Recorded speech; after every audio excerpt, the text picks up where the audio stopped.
Entre sus numerosas publicaciones podemos destacar Pueblo en Armas, la Revolución Mexicana 1910-1917. Así fue la Revolución Mexicana, en 8 volúmenes, Rudos contra Científicos, la Universidad Nacional durante la Revolución Mexicana, por activistas eminentes, Alfonso Reyes, la Revolución Mexicana, crónicas, documentos, planes y testimonios, por citar solo algunas. Con ustedes, el doctor Javier García Diego, que esta mañana nos impartirá la conferencia José Vasconcelos y el sistema educativo revolucionario. Bienvenido sea usted a Nayarit.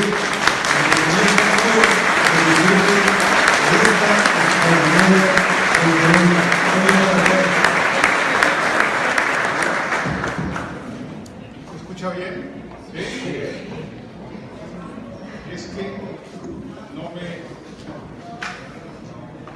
no puedo agarrar y leer al mismo tiempo, así que yo ¿ya? La base. ¿Está mejor? ¿Se oye mejor ahora? No se oye. ¿No hay base aquí? Al podio. Ah, o las flores.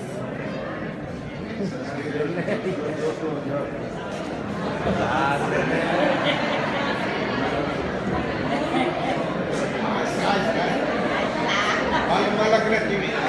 Ahora sí voy a hablar entre flores y oye mejor. Hola, ¿cómo estás? Bueno,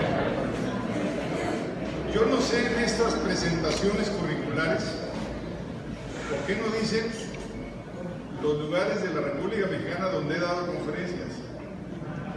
Igual Nueva York o igual París, pero si comenzamos por Mexicali, de Baja California a Yucatán, yo creo que he estado en todos lados, incluyendo Tepic, que es la segunda vez que estoy aquí, encantado de volver y ojalá no sea la última, pero eso va a depender de ustedes, a lo mejor ni siquiera me dejan terminar esta. Vamos a ver. Bueno, yo estoy muy agradecido con Lorena Hernández porque pues, ha sido quien ha hecho las gestiones para que yo viniera hace unos meses y ahora para que esté con ustedes. Saludarlos, agradecerles de verdad el interés, felicitarlos por esta idea de la actualización permanente. Ahora que dijeron que vinieron ya Juan Villoro y Guadura, híjole, vaya paquete que me dejaron. Me hubieran traído a mí primero, luego a Juan y a Maduro. Pero de verdad me da un gusto enorme estar con ustedes, sección 20. Somos colegas, yo he dedicado también toda mi vida a la educación. Soy universitaria, pero mi esposa es también educadora de preescolar, así que...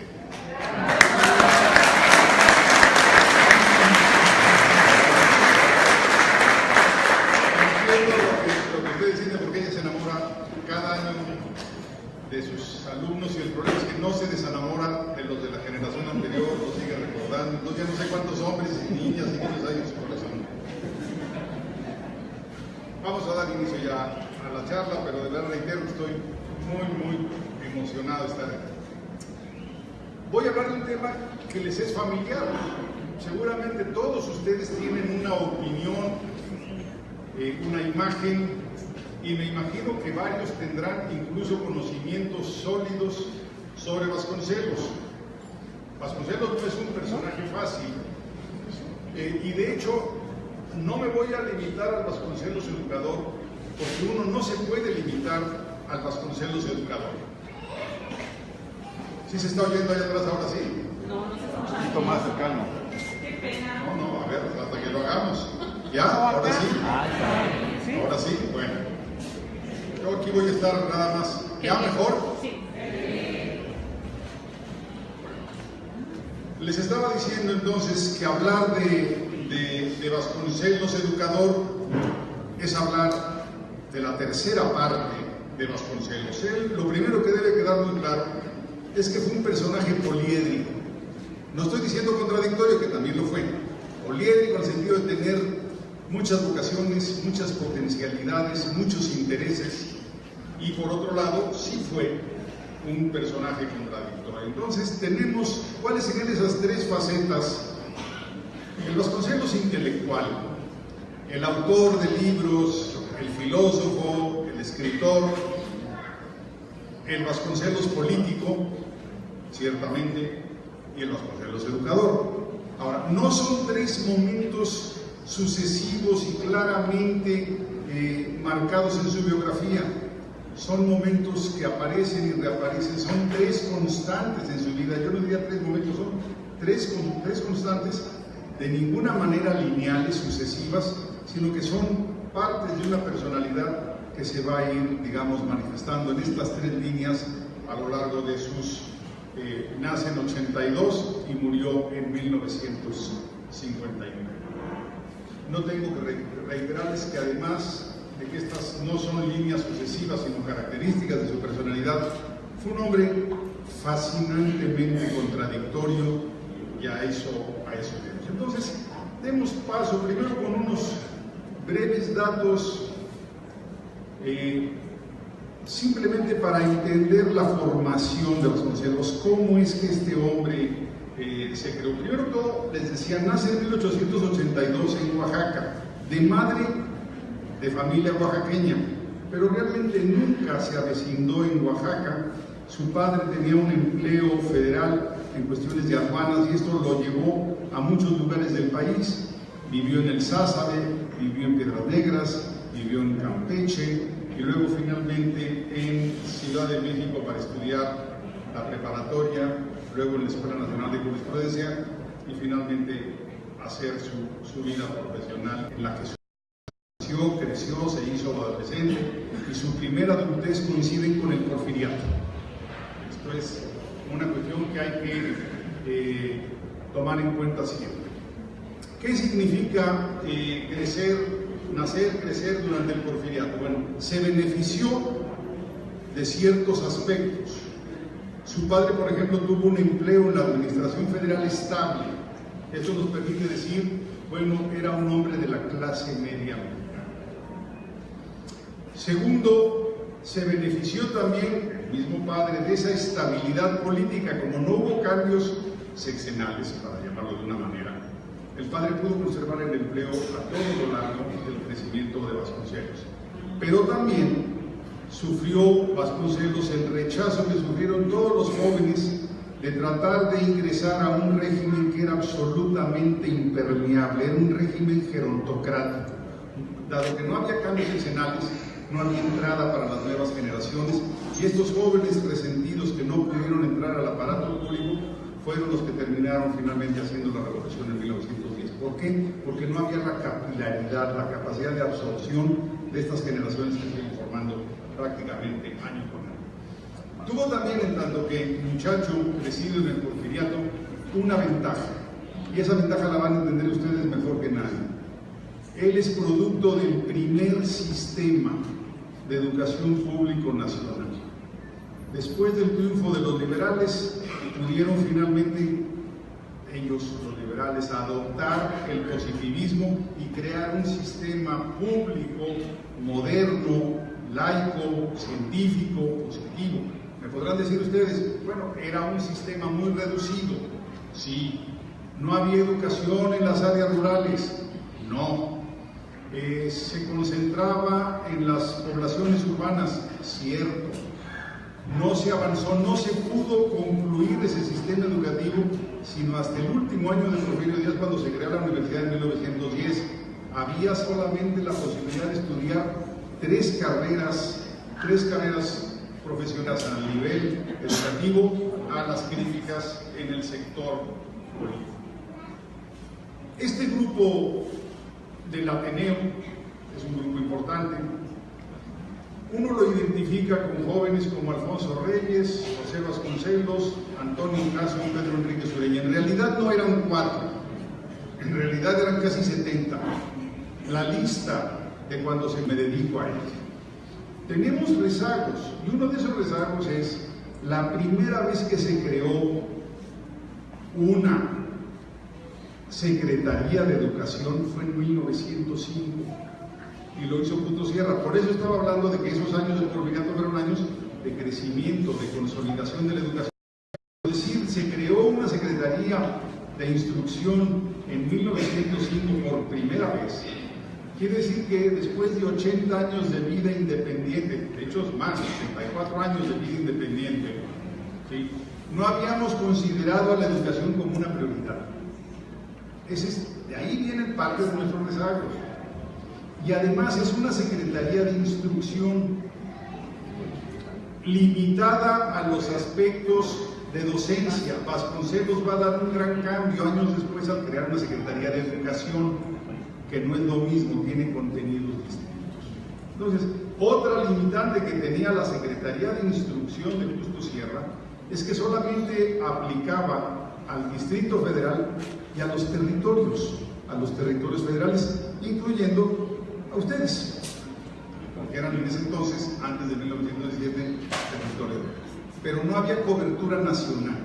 Entonces, dejémoslo así. Vasconcelos comienza a hacer estas críticas a un sistema ya envejecido, a un sistema insuficiente. ¿Qué quieren estos jóvenes del Ateneo en 1909, en 1910? Crear una universidad, que se puedan estudiar humanidades, que se pueda estudiar filosofía, que se pueda estudiar literatura, tener una educación completa, no limitada a las carreras que fomentaba el positivismo, que eran carreras muy apegadas al desarrollo económico, ingeniería, medicina y leyes. No las estoy cuestionando, son importantísimas, son las carreras troncales, son las carreras que todo país necesita para progresar, pero el ser humano necesita muchos más elementos para desarrollarse cada uno. Entonces, este grupo del Ateneo, si bien políticamente no fue pro-revolucionario, de esos 69 asociados al Ateneo de la Juventud, solo 4 simpatizaron con la revolución. La mayoría simpatizó con el porfiriato e incluso colaboraron con el huertismo. Entonces, cuando a mí me dicen, es que el Ateneo es el antecedente de la revolución en el campo de las ideas, hay que decir, en términos políticos, no. En términos políticos, solamente 4 simpatizaron con la revolución, y les doy los nombres: Vasconcelos, Alberto J. Pani, Isidro Favela y Martín Guzmán. Esos son los 4. Los demás fueron partidarios del huertismo: Antonio Caso, Julio Torri, Alfonso Reyes, todo. Ahora, sí es el Ateneo revolucionario, 1, porque critica a sí mismo; 2, porque propone un cambio generacional; 3, porque propone una nueva actitud, una actitud de rigor, disciplina. Están en contra de la intelectualidad vinculada a la vida de bohemia, ¿sí? Y por último, porque quieren humanidades y pensamiento heterodoxo. Este es más o menos el Vasconcelos de los primeros años de su primera adultez, preocupado de cuestiones, repito, educativas, pedagógicas, filosóficas. Ahora bien, he mencionado que Vasconcelos fue de los pocos miembros del Ateneo que se fue con la revolución. Obviamente, Vasconcelos no tomó las armas. Hay que entender que el movimiento antirreeleccionista, que el movimiento maderista tiene 2 fases. Una fase electoral fallida, no se le reconoció el triunfo a Madero, y posteriormente una lucha armada. Vasconcelos fue de los primeros en involucrarse en la lucha antirreeleccionista, en la lucha electoral. Fue miembro del Partido Nacional Antirreeleccionista, incluso llegó a dirigir el periódico El Antirreeleccionista, y Vasconcelos presume, ahí sí no puedo yo asegurarles, porque Vasconcelos solía de repente decir algunas mentiras, exageraciones y demás. Él dice que el lema de sufragio efectivo, no reelección, fue de su creación. No sabemos si es cierto. Lo que sí sabemos es que llegó a dirigir el periódico El Antirreeleccionista, que luego Madero, todavía no presidente, Madero candidato y Madero rebelde, lo mandaron a Vasconcelos como agente del maderismo en Washington y Nueva York. Regresa a México. Vasconcelos presume en el registro de haber sido muy cercano a Madero. La verdad es que no fue miembro del gabinete, no fue diputado de la 26ª legislatura, o sea, de la legislatura de Madero, Pero en cambio, Vasconcelos fue un hombre muy cercano en términos intelectuales al maderismo. ¿A qué me estoy refiriendo? Repito, fue director del periódico, acompaña a Madero en 1909-1910, lo representa en Washington y en Nueva York, regresa a México cuando Madero ya establece gobierno. Repito, no fue miembro del gabinete, no fue miembro de la 26, pero hace un cambio brillantísimo, hace un cambio sustantivo. Logra ser presidente del Ateneo. En 1912 lo nombran, él gana la presidencia del grupo, cambia el nombre y no se va a llamar durante eso, y a partir de Vasconcelos no se va a llamar Ateneo de la Juventud, se llama Ateneo de México. Y lo que dice Vasconcelos es: la revolución y la llegada de Madero al poder nos ha hecho madurar, ya no somos jóvenes, tenemos responsabilidades públicas, tenemos que colaborar con la educación, con la difusión de la educación. Y entonces no solamente le cambia el nombre al Ateneo de la Juventud por Ateneo de México, sino que crean dentro del Ateneo, o los miembros del Ateneo auspician la creación de la Universidad Popular de México, en 1912. Que es una universidad que va a competir con la Universidad Nacional creada por Justo Sierra en 1910, no. Es una universidad, la Universidad Popular del Ateneo, que no va a emitir diplomas, no va a impartir carreras universitarias, únicamente tiene objetivos de difusión educativa. Dan conferencias y dan pláticas, lectura de poesía, no solamente para las clases.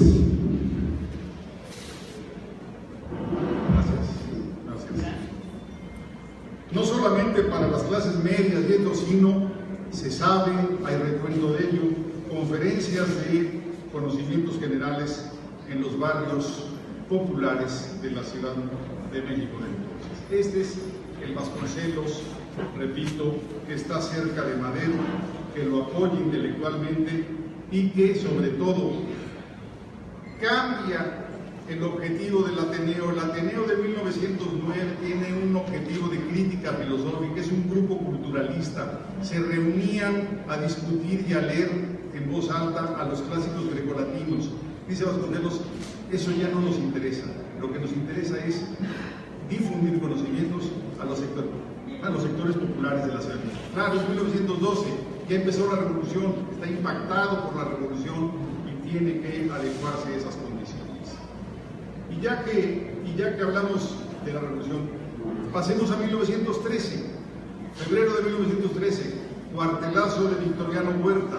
Obviamente Vasconcelos, como maderista, se opone a Huerta, empieza su guerra de oposición a Huerta, reconoce a Carranza, quien lo manda de agente del constitucionalismo, o sea, agente de los revolucionarios, a Europa y a Estados Unidos. El objetivo es que hable con los intelectuales europeos, que hable con los intelectuales, con los periodistas de Estados Unidos, para promover la imagen del constitucionalismo y, al contrario, criticar, demoler la imagen de Victoriano Huerta en esos países del extranjero. Aún así, su relación con Carranza no era especialmente buena. Cuando regresa Vasconcelos de esa colaboración con el constitucionalismo, como agente del constitucionalismo en Europa y Estados Unidos, se le presenta a Carranza, estamos hablando ya mediados de 1914, el triunfo de Carranza, el triunfo del constitucionalismo, y Carranza lo nombra director de la Escuela Nacional Preparatoria, puesto en el que dura 2 semanas. ¿Por qué? Porque su relación con Carranza no es buena. Y además porque a lo mejor Vasconcelos va a tener estos problemas en este momento de no ser un hombre que goce de estabilidad emocional, vamos a dejarlo así. Además porque si él había presumido ser el autor del lema de sufragio efectivo no reelección, va a presumir posteriormente que él fue el de la idea de declarar soberana a la convención. O sea, como verán, tiene algo de megalómano Vasconcelos, pero aún así es un personaje impresionante. Con el gobierno de la convención va a colaborar con el primer presidente de la convención, con Eulalio Gutiérrez, va a ser ya no director de la preparatoria, secretario de Instrucción Pública. El problema es que los gobiernos de la convención fueron muy inestables. En 6 meses que duró la convención, la llamada Convención de Aguascalientes, que solamente pasó 6 semanas en Aguascalientes, la mayor parte del tiempo las pasó en otras poblaciones y obviamente en Ciudad de México.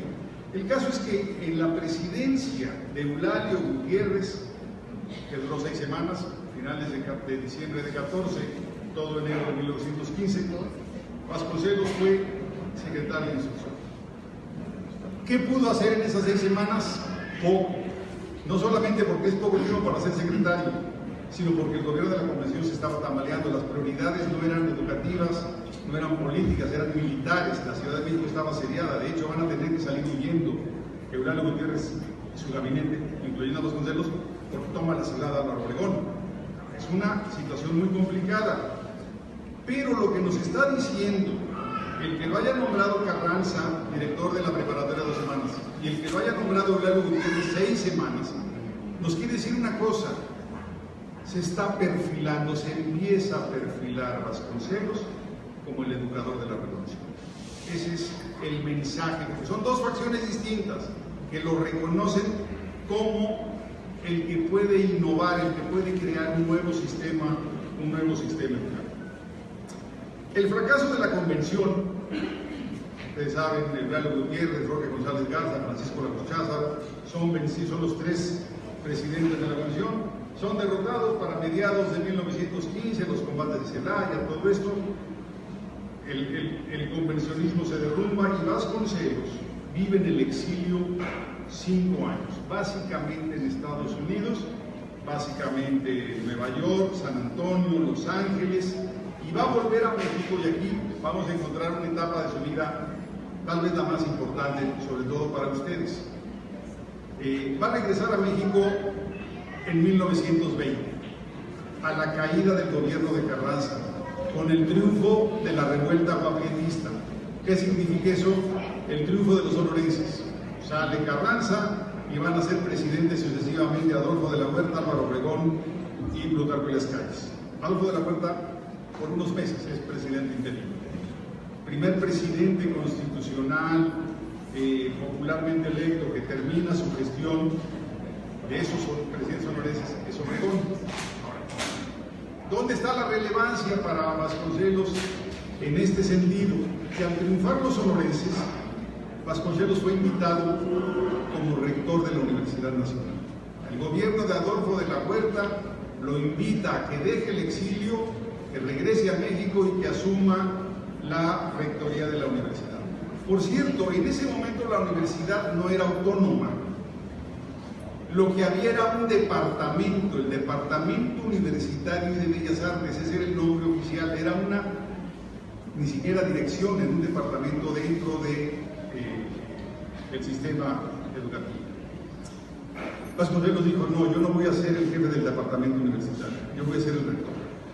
Y siempre se reconoció y se dijo rector, nunca aceptó que se le llamara de otra manera. El rectorado de Vasconcelos va a ser breve, va a durar 1 año escasamente. ¿Por qué? Porque Vasconcelos llegó y dijo: acepto la rectoría con una condición, que desde aquí me permitan crear, no refundar, crear la Secretaría de Educación. Ese fue el objetivo, y tan pronto llegó a la rectoría, Vasconcelos juntó a un grupo de mexicanos muy notables para que lo ayudaran a diseñar lo que sería la Secretaría de Educación y para que le ayudaran a crear la ley que conformaría la Secretaría de Educación. Ahora bien, su rectorado, aunque breve, tenemos que recordarlo con cierto detalle. Es una universidad distinta a la de Justo Sierra. Suele la universidad considerar que su momento de fundación es 1910, y de hecho hace unos años se festejó el centenario de la Universidad Nacional, de la nueva, también viene de la Real y Pontificia.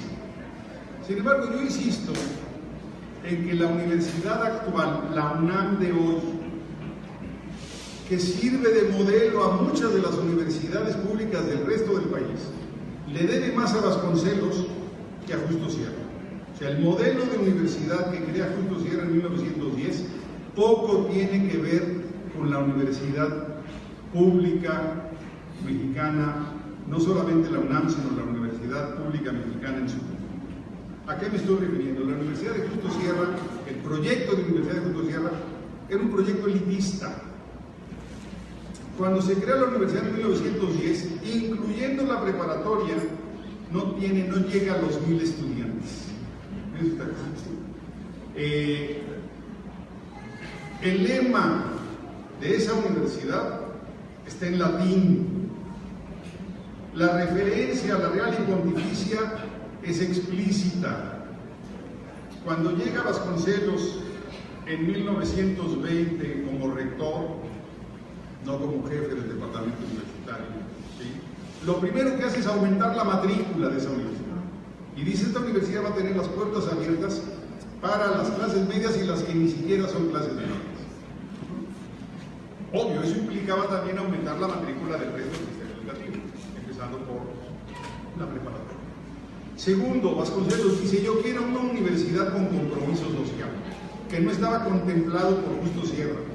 Y lo primero que hace Vasconcelos como rector es llamar a su comunidad, profesores y alumnos, a que lo acompañen en la campaña alfabetizadora. Es una universidad que nace con compromiso social. También es una universidad que nace con afanes culturales. Piensen ustedes que la Secretaría de Hacienda es una Secretaría de Instrucción Pública. El nombre completo era Instrucción Pública y Bellas Artes, pero no había ese apoyo a la cultura, a las artes, a la literatura, al muralismo. Y lo primero que hace Vasconcelos es darle a esa universidad afanes culturales. Por eso los primeros murales no son de la SEP, los primeros murales son de San Ildefonso, son de la preparatoria, se pintan primero porque fue primero rector que secretario.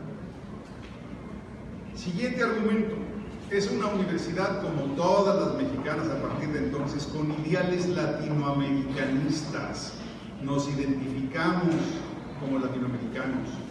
Por eso el escudo de Vasconcelos, el escudo de la Universidad de Vasconcelos es nuevo, lo cambia totalmente y pone un águila, un cóndor, con el mapa de América Latina. Piensen en el escudo de la UNAM. Y el lema no está en latín, el lema está en español y dice: por mi raza hablará el espíritu. Lo vuelvo a repetir, por mi raza hablará el espíritu. Por cierto, nada tiene que ver con las patrañas que se dijeron años después de que era el Espíritu Santo.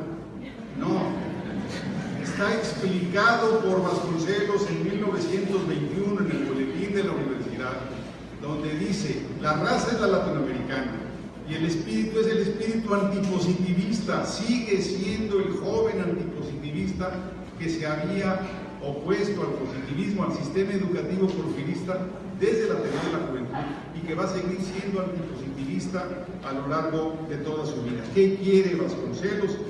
Quiere una universidad en donde tengan cabida las humanidades, la filosofía, la especulación, cosas que no tenían cabida en la educación positivista, en la educación porfiriana.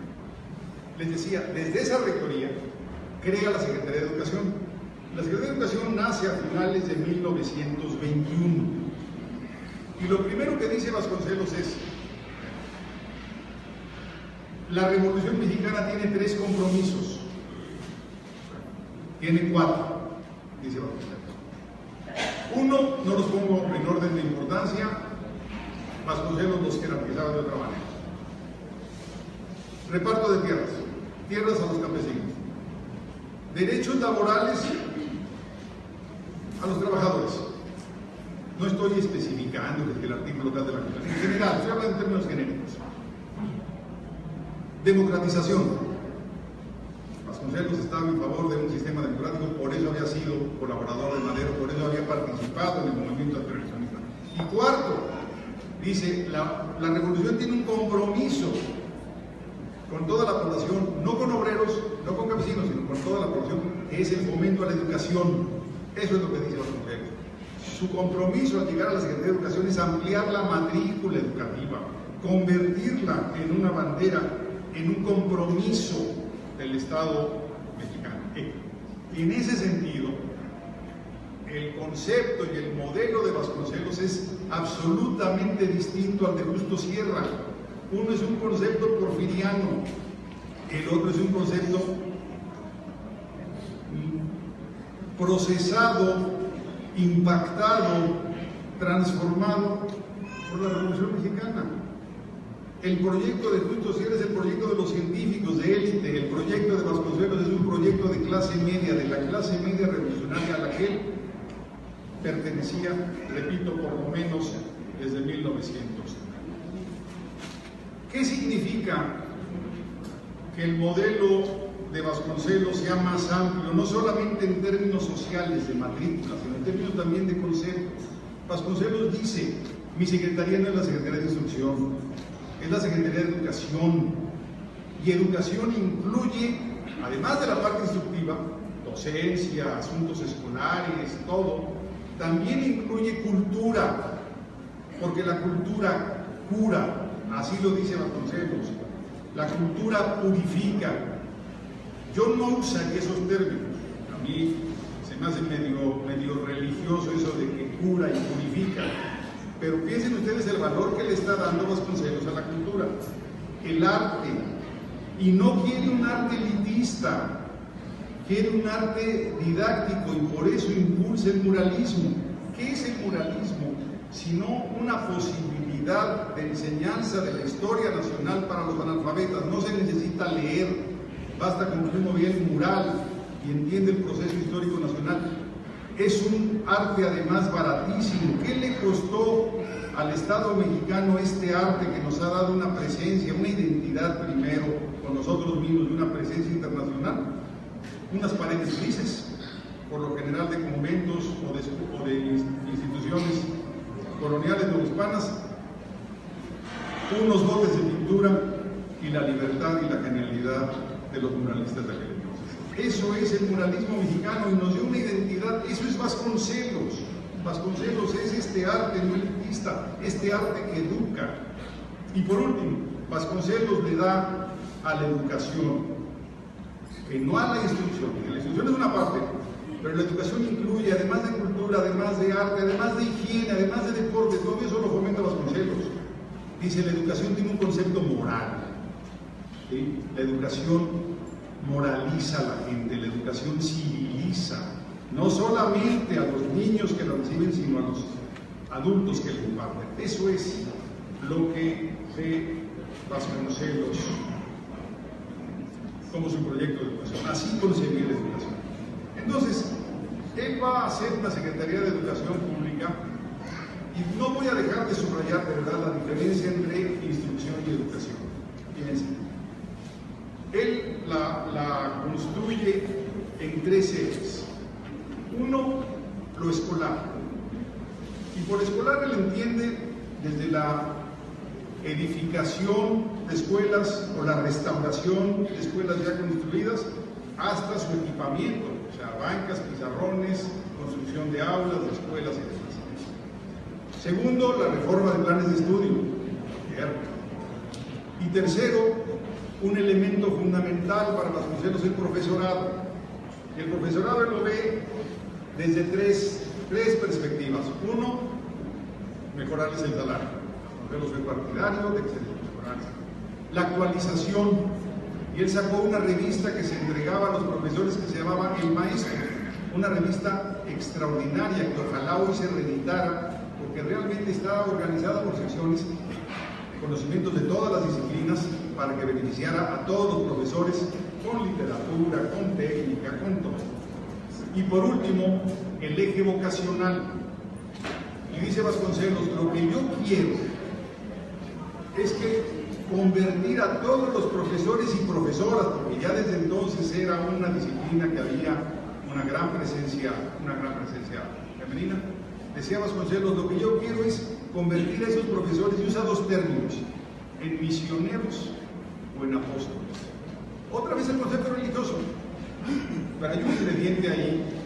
Lo que está diciendo el mensaje de Vasconcelos es: la educación no es una chamba, la educación es algo mucho más profundo, y ustedes lo saben mejor.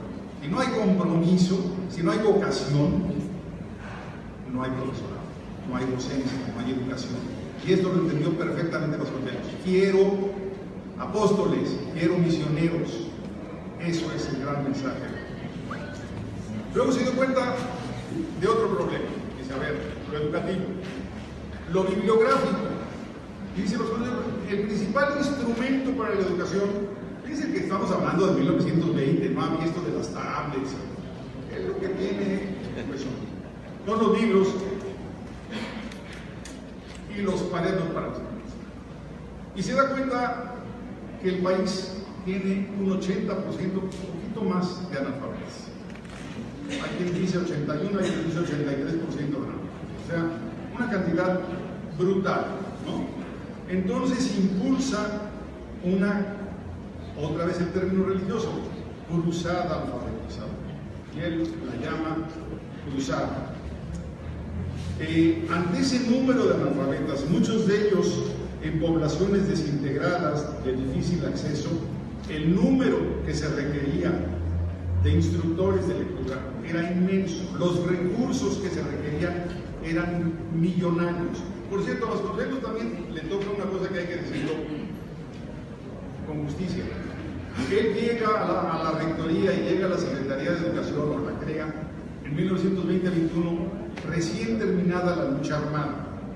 Entonces el presupuesto para educación pudo ser mejor que años antes. Piensen ustedes que hacia 1916-17 el presupuesto nacional se llevaba 50% del personal militar, 50%.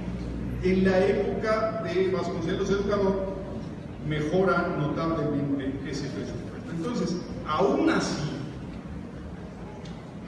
hacer una campaña alfabetizadora para educar al 80% de 16 millones de habitantes no era fácil, y por eso acudió, se requerían además millones de cartillas, en fin, acudió a los voluntarios, y por eso apeló a los estudiantes universitarios, a los profesores universitarios, y tenemos testimonios preciosos de jóvenes universitarios como Carlos Pellicer, ahorita Carlos Pellicer, dando clases para aprender a leer y escribir en algunas de las barriadas de la Ciudad de México, que a mí me siguen enterneciendo. Entonces dice Vasconcelos, bueno, primero hay que alfabetizar, tenemos que crear lectores. Segundo problema, tenemos que crear lugares donde puedan leer. Y entonces hizo una gran campaña para hacer bibliotecas. Y cuando él dice hacer bibliotecas, dice un sistema de bibliotecas. Entonces hay desde las grandes bibliotecas, la Biblioteca Nacional y otras bibliotecas importantes, hasta terminar en las bibliotecas ambulantes. Cada una de ellas, había bibliotecas de barrios, había bibliotecas escolares, había bibliotecas en sindicatos. A mí las que más me enternecen son las bibliotecas ambulantes. Eran unas cajas con algunos libros, reducido, digamos, el número de libros, cargadas al lomo de burro. Hay ilustraciones, hay fotos de algunos burros llevando estas cajas a diferentes poblaciones de México. Eso es parte de lo que hizo Vasconcelos. Pero luego dice, a ver, vamos entonces a crear lectores, a crear bibliotecas. Y luego dice, ¿con qué libros vamos a llenar las bibliotecas? ¿Qué libros se van a ofrecer en esas bibliotecas? Piensen ustedes que México, aunque he dicho que estaba mejor el presupuesto, bueno, así como que comprar libros en el extranjero, sobre todo en España, parcialmente en Argentina, era caro, porque México no tenía todavía una buena industria editorial propia. Ya existía Porrúa, Botas, Editorial Cultura, pero son muy pocas. Entonces dice Vasconcelos, si no podemos comprar los libros fuera porque salen muy caros, y nuestro mundo, la empresa editorial en México es reducida, tenemos que imprimirlos. Y él crea los talleres gráficos. Vean ustedes que es cómo se transformó este hombre filósofo, interesado en las humanidades, en un hombre práctico y organizado. O sea, cuando uno ve cómo planeó su Secretaría de Educación, uno dice, este hombre era un pragmático, y no lo era. Era un loco, iluso, filósofo, metafísico.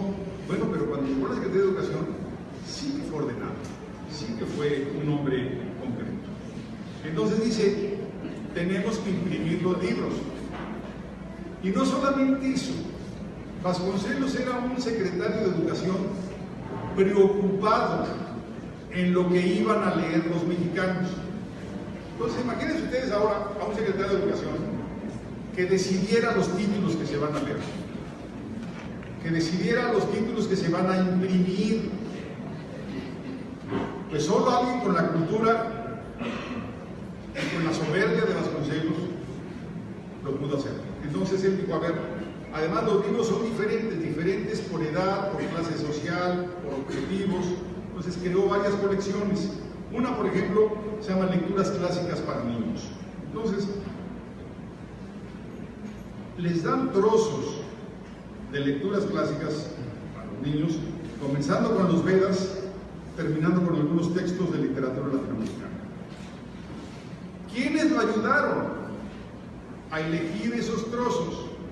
Pues unos muchachos que tenían más o menos 20 años, que después van a ser conocidos por el nombre de los contemporáneos, que son Villaurrutia, Novo, Fernando Ortiz de Montellano, Jaime Torres Bodet.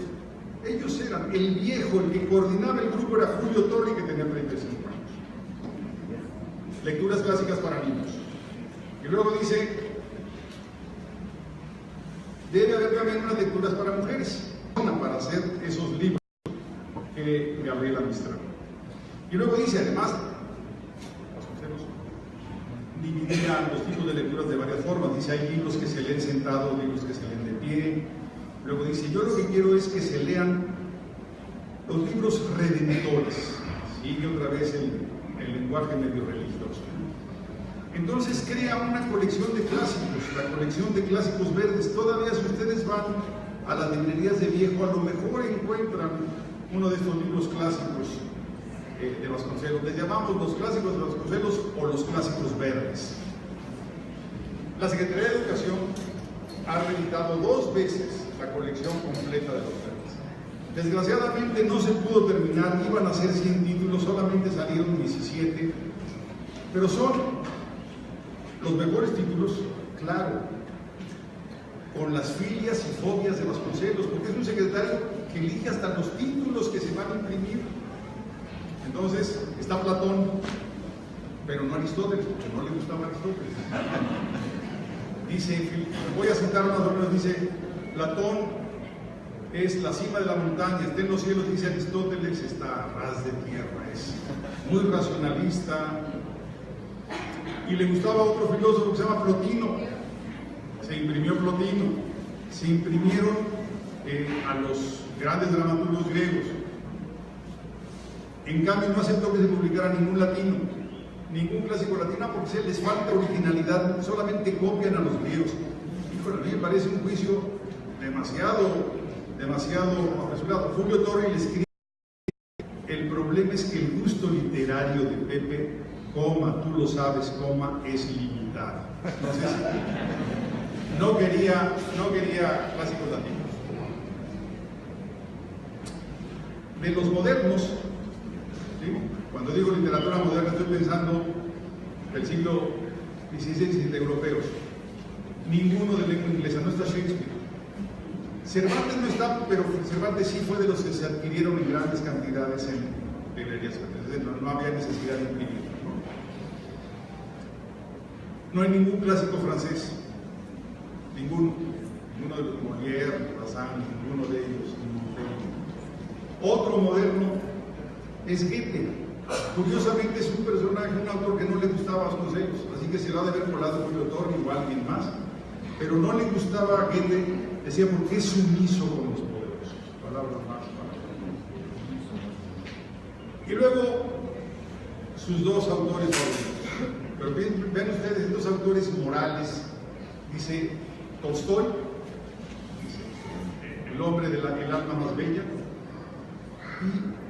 y le llama el excelso Rabindranath Tagore, un escritor que en ese entonces se leía mucho, de la India, que hoy en día no se lee más. Hace unos años se hizo famoso en México porque lo recomendó la esposa de un expresidente, pero no supo decir Rabindranath Tagore y le dijo a la señora Tagore, pensaba que era mujer, pero en fin, no vengo a hablar de eso, a hablar de los clásicos liberales. El problema, bueno, nos falta el otro eje, lo cultural, ya más o menos lo mencioné. Dice, la Revolución de México tiene que crear un país artista, un país creador. Tenemos eso y entonces hace todo para que México tenga un arte propio, no un arte copiado de Europa como había sido durante el periodo porfiriano. Del Ateneo. Pedro Enrique Sureña, Julio Torri, que acabo de mencionar, Mariano Silva Yaceres, que era su secretario cultural. Incorpora la generación de 1915, o generación llamada de los 7 sabios. Esa generación es solamente 5 años posterior al Ateneo, 6 años, de 9 a 15. Pero es una generación que dice, nosotros no tenemos afanes culturalistas, no nos interesa leer los clásicos decorativos, nosotros queremos reconstruir este país creando instituciones. Y esa generación de 1915, la de los 7 sabios, son Vicente Romano Toledano, Manuel Gómez Morín, Antonio Castroleal, Alfonso Caso, creador de la arqueología mexicana, o sea, tremenda generación comprometida con el... ¿Por qué se llamó 1915? Porque dice, nadie que haya vivido en 1915, el año más destructor de la revolución, ¿sí?, puede quedar insensible. Tenemos que reconstruir el país a partir de 1915. ¿A quiénes más incorporó? A los jóvenes que luego van a ser contemporáneos, a Pellicer, a Villaurrutia. Torres Bodet fue su gran colaborador. Ahí se forma y a él voy a volver. Entonces, les decía, la SEP de Vasconcelos además era una SEP nacional, ya no tenía este límite, él logró que pudiera tener impacto nacional, aunque claro, dejando a las entidades, a Nayarit, el Estado de Nayarit, dejándoles la gestión educativa, pero las líneas generales las marcaba, no voy a decir el centro, Vasconcelos personalmente. Este fue un secretario con sello propio. Ampliar la matrícula. La prioridad para Vasconcelos fue la educación primaria. Esto hizo que sus amigos del Ateneo, Pedro Enrique Sureña, se pelearan con él porque no apoyó a la educación superior tanto como a la primaria. Vasconcelos dijo, es que la necesidad fundamental del país es tener educación primaria. No le voy a dar más importancia a la educación superior porque no la tiene. Impulsó mucho la educación en los barrios urbanos populares, la educación rural, y fue el primero en crear un departamento de educación indígena. Ustedes, o sea, podía pasar del muralismo a la educación indígena. Cierto es que el concepto de indígena de Vasconcelos no es el actual. O sea, no estaba en favor de conservar las culturas originarias, él estaba en favor de integrarlas, él estaba en favor de una mestización racial, la raza de bronce, y una mestización cultural, pero fue el primero en poner atención al aspecto. El problema es que su proyecto educativo no podía ser eterno. Él estaba, en ese entonces eran cuatrienios, y Vasconcelos debía ser secretario de Educación de 20 a finales de 24. El problema es que en la sucesión de 23-24 estalló la rebelión de la Huertista. Entonces la rebelión de la Huertista obviamente absorbió una cantidad enorme del presupuesto. Se desatendió en términos presupuestales a la Secretaría de Educación Pública y Vasconcelos de una u otra manera renunció. Hay varias argumentaciones de Vasconcelos sobre su renuncia. En un momento dice, renuncié porque le cortaron el presupuesto, perdió importancia a la Secretaría de Educación Pública frente a la rebelión de la Huertista. En otro momento dice, renuncié porque se asesinó al senador Phil Jurado de Campeche, que era un partidario de la Huerta, contrario a la continuación Obregón Calles. en realidad renunció para irse de candidato a la gubernatura de Oaxaca. Candidatura que perdió, y que perdió en buena medida porque no había vivido nunca en Oaxaca, había nacido en Oaxaca. Y ya en esa campaña de la gubernatura de Oaxaca nos empezó a mostrar cuáles eran sus características como político, como candidato. Un maestro de la descalificación, del insulto, de la ironía. Por ejemplo, decía, a mí me toca competir con uno que es mitad animal. Uno podría decir, y mitad vegetal. Dice, no, es mitad animal y mitad mineral. Yo todavía no entiendo por qué. Y además era un hombre muy destacado. Hoy la biblioteca de la Universidad Juárez de Oaxaca lleva el nombre de esta persona, o sea que no creo que fuera tan animal como decíamos. Pero en fin, estas eran sus características. La derrota entonces en la gubernatura de Oaxaca, su rompimiento, su distanciamiento, su enfrentamiento con Calles y con Obregón, lo obligó a ir al exilio. Otra vez se fue al exilio, estuvo de profesor en algunas universidades norteamericanas y regresó a México finales de 1928, principios de 1929, para competir en la elección presidencial de 1929. Este es un momento importantísimo en la biografía de José Vasconcelos. Ustedes saben, Vasconcelos tiene dos identificaciones generalizadas para los mexicanos de cualquier región y de cualquier generación. Vasconcelos el educador, Vasconcelos y la Secretaría de Educación Pública, y la campaña presidencial de 1900. Como dicen algunos intelectuales, el primer fraude. Pues no. Fíjense nada más lo que les digo. Este es un mito creado por algunos intelectuales y porque Vasconcelos fue acompañado en esa campaña por escritores que dejaron un testimonio. Del otro lado no había escritores, entonces no dejaron testimonio. Pero Vasconcelos no ganó la elección de 1929. Más aún, Vasconcelos no podía ganar la elección de 1929. Y voy a decir por qué. Vasconcelos regresó del exilio e hizo esa campaña de 1929 sin partido político. ¿Okay? Formalmente lo acogió el Partido Nacional Antireeleccionista, el de Madero. Lo habían reactivado en 1927 para oponerse el Partido Nacional Antireeleccionista a la reelección de Obregón. Se había reactivado, sí, porque era un partido que estaba desaparecido desde 1911-12 con Madero. A pesar de que tenía el cobijo formal del Partido Nacional Antireeleccionista, él realmente hizo su campaña con un grupo de jóvenes. Ninguno llegaba a los 25 años, ¿sí? Pero eran jóvenes inexpertos. Los más famosos, Juan Orol,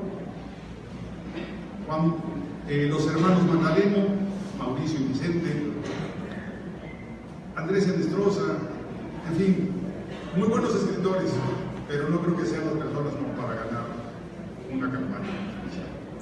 Además de acompañarse de estos jóvenes inexpertos en política, Vasconcelos no tenía el apoyo de la clase política, se había roto con Obregón y con Calles. Entonces, para 1929 no contaba con el apoyo de gobernadores, de diputados, de senadores. También Vasconcelos hizo una campaña muy crítica del militarismo. Ustedes me podrán decir, tenía razón éticamente, tenía razón históricamente, ¿sí? Los militaristas no deberían gobernar el país indefinidamente, pero en ese momento, 1929, los factores reales de poder, la estructura política más amplia, la única de cobertura nacional, bien disciplinada, bien aceitada, el Ejército Nacional. No lo estoy justificando, no dice, no, vino este chilango a decir que los militares deben gobernar, no.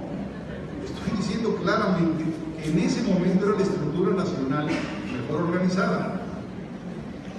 Además, Vasconcelos se dedicó a criticar a los líderes obreros y a los líderes de las ligas agrarias campesinas, que corruptos, que ellos manejaban los votos y demás. Criticó a la prensa. En algún momento dijo que la prensa era vil, campaña política, una campaña presidencial criticando a la prensa. Y por último, no tenía el apoyo de Estados Unidos. Su campaña fue una campaña muy aguda en el sentido de las descalificaciones, los apodos, la ironía y demás. Por otro lado, sé que es difícil convencerlos a ustedes en favor de Ortiz Rubio. Ortiz Rubio es un personaje que no goza de buena salud, tiene mal prestigio, pero el caso es que Ortiz Rubio en ese momento tenía el apoyo de la clase política. Primero que todo, tenía un partido, el naciente PNR, que aunque era un partido naciente, tenía ya bases en todas las poblaciones y todos los estados del país. Contaba también con el apoyo del ejército. Era el ejército de la revolución. Contaba con el apoyo del movimiento obrero. El movimiento obrero en aquel entonces todavía no nace la CTM, esta nace en 36, 7 años después. Está la CROM de Morones, y la CROM de Morones era callista, o sea, Calles y Morones eran compadres políticos. Morones había sido del gabinete de Calles, entonces el apoyo del sector obrero está con Ortiz Rubio. Las ligas agrarias campesinas, todavía no hay CNC, no hay una organización nacional, son ligas estatales, todas con Ortiz Rubio, y piensen que en aquel entonces la población rural era la población mayoritaria del país. Entonces, cuenta con la prensa y con la simpatía del embajador norteamericano. Además, durante ese año, 1929, el gobierno, era el presidente interino Portes Gil después del asesinato de Obregón, y Calles hicieron 3 jugadas que sirvieron de contexto a la campaña de Ortiz Rubio. 1, la creación del PNR. O sea, es mejor tener un partido aunque sea joven que no tenerlo. Y Vasconcelos no contaba con lo demás. Yo los invito a que pensemos históricamente. El PNR ha sido acusado de ser el abuelito de un partido, no voy a dar nombres porque estamos en veda electoral. ¿No? Pero ya se imaginarán qué partido es. Bueno, lo importante es que, a ver, el PNR nace en 1929 para esa campaña porque había habido una elección en 1920 y había terminado en una rebelión preelectoral. Subrayo el prefijo preelectoral. Esto es, no fue una rebelión en contra de los resultados electorales, sino fue una rebelión por no haber sido designado cierto personaje. ¿Sí? Entonces, 1920, la revuelta de Agua Prieta, se revela Álvaro Obregón, los sonorenses, porque Carranza optó por Bonilla. 1924, aquí tengo. Gracias. 1924, otra rebelión electoral, rebelión preelectoral, se revela los generales junto con De la Huerta porque Obregón había elegido a Calles como sucesor. 1928, ¿sí? Imagínense la crisis del país, los 3 aspirantes a la presidencia, ¿sí? Francisco Serrano, lo voy a dar en orden de desaparición. Francisco Serrano, Arnulfo R. Gómez y Álvaro Obregón mueren asesinados, mueren por bala, los 3. Imagínense qué situación estaba pasando en México. O sea, teníamos que modificar el sistema electoral. Eso era evidente, y entonces Calles invita a crear un partido. No es un partido como el de Madero, es un partido que se crea para administrar el poder, para conservarlo. Todas las rebeliones que he mencionado, la de 20, 24 y los asesinatos de 28, Serrano, Gómez, son todos miembros del grupo revolucionario, son problemas al interior del grupo. Entonces dice Calles, nos estamos desangrando en cada sucesión presidencial, nos estamos autoaniquilando, tenemos que crear un aparato que sea un árbitro, que administre, ¿sí? Que reparta las candidaturas. Por eso se creó el PNR. A lo mejor en ese nacimiento, no quiero caer en una interpretación biologicista de la historia, está una vocación no democrática, porque no nació para luchar contra un poder absoluto, sino para conservar y administrar el poder. Pero eso, en los términos de los 20 de México, era positivo, y así hay que verlo. Para eso sirve la historia. Otra decisión que acompaña la elección de 1929 fue el otorgamiento de la autonomía. Fíjense nada más, cuando Vasconcelos está haciendo su campaña, ¿sí?, el presidente Montesquieu le otorga la autonomía a la universidad. ¿Cuál era el objetivo? Pues tener contenta a la comunidad universitaria para que no se hiciera vasconcelista. Tan sencillo como eso. Un tercer elemento, una tercera decisión. 1929, a la mitad de la campaña de Vasconcelos, se hace la paz con los cristeros. Y la gente está feliz. ¿Por qué? Porque ya pueden ir otra vez a los templos y casarse por lo religioso. Desaparece la violencia en ciertas regiones del país, aquí cerca, Jalisco, ¿sí?, Zacatecas, Durango. Esas tres jugadas macropolíticas, más lo que dije ya de la campaña de Ortiz Rubio y de la campaña de Vasconcelos, me permiten afirmar que Vasconcelos no ganó las elecciones de 1929. Ahora bien, los resultados oficiales fueron 95-5. ¿Sí? No había INES y no había IFES. Las elecciones las organizaban y las calificaban las autoridades. Que maquillaron los resultados muy probablemente. Yo creo que Vasconcelos sí tenía algo más de 5%, pero no mucho más.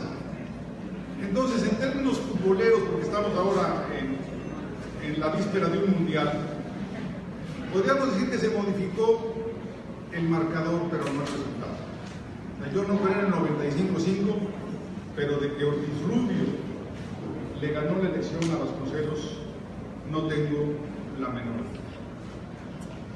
Algunos colegas dicen, bueno, pero es que Vasconcelos tenía mucho arraigo entre la población juvenil y la población femenina.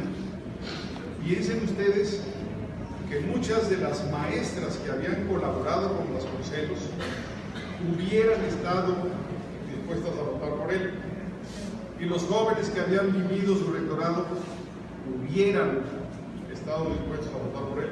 Subrayo lo hubiera, porque en ese entonces no votaban ni los jóvenes ni las mujeres. Entonces, si no había voto femenino y no había voto juvenil, el resultado electoral de Vasconcelos tuvo que ser limitado.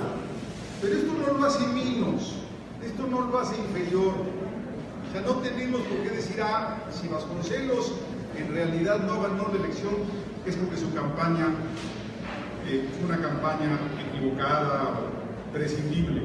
No, fue una campaña parecida a la de Madero.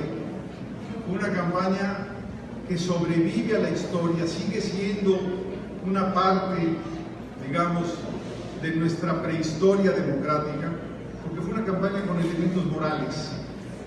Y esto le permite sobrevivir históricamente, esto le permite estar en la genealogía de la transición a la democracia mexicana. Hay quienes dicen, antes que la reforma del 77 con el terror está la campaña electoral. Salvador Borrego, la derrota mundial, un hombre que terminó exagerando su lenguaje religioso al grado de hacerse miembro de la Tercera Orden Franciscana. Terminó siendo... Pero esa es una parte de cómo terminó Vasconcelos. La otra es que al regreso a México, 1940, Ávila Camacho, pero sobre todo el secretario de Educación de Ávila Camacho, Torres Bodet, fíjense nada más, el que había sido su colaborador estrella, su máximo colaborador, Jaime Torres Bodet, ¿sí?, llega a la Secretaría de Educación con Ávila Camacho. No todo el sexenio, los últimos 3 años. ¿Y qué hace Torres Bodet como secretario de Educación de Ávila Camacho en relación a Vasconcelos? lo nombra director de la Biblioteca México, de la Biblioteca de la Ciudadela. Y entonces Vasconcelos puede, y se va a quedar en ese puesto el resto de su vida, va a morir a mediados de 1959. Así que fue director de esa biblioteca cerca de 13 años. Y otra vez se le permitió a Vasconcelos vivir entre libros, ¿sí?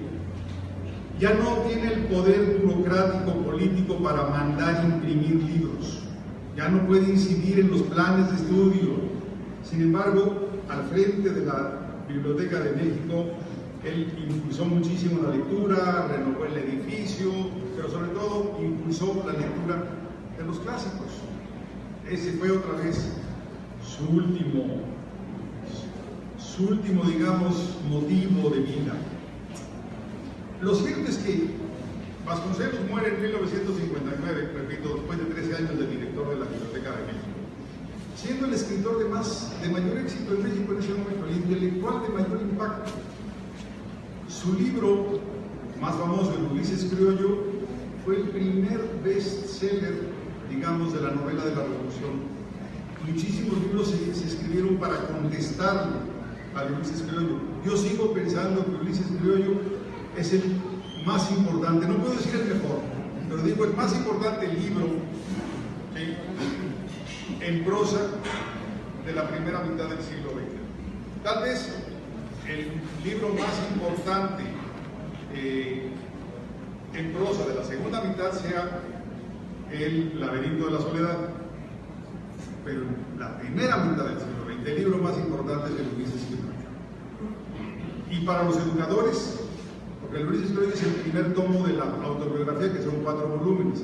El tercero, El desastre, son los años de la Secretaría de Educación, y no sabemos por qué le llama el desastre, si por la situación en que él recibió la educación nacional al hacerse cargo de la Secretaría, al inventar la Secretaría, o por lo que vino después cuando él tuvo que renunciar a la Secretaría. En todo caso, a mi modo de ver, son los libros más importantes que se escribieron en la primera mitad del siglo XX en México. Era el único intelectual que se permitía criticar a la Revolución Mexicana,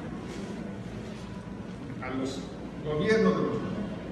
Fue uno de los primeros intelectuales en tener columna de prensa, tener su columna, incluso algunos programas por radio.